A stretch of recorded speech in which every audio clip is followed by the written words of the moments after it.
তারপরে একটা কালার,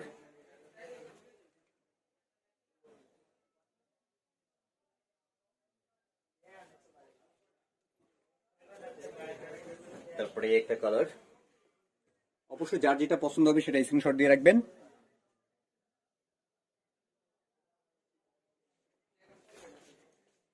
তারপরে একটা কালার।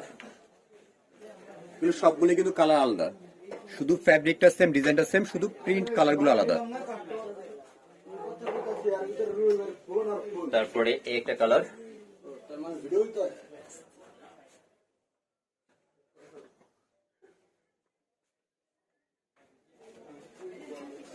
তারপরে একটা কালার। কালার দেখালে কিন্তু শেষ করতে পারবো না, এগুলো কিন্তু আরো কালার হয়,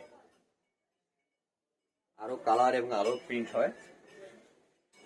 তারপরে একটা কালার ব্ল্যাক এর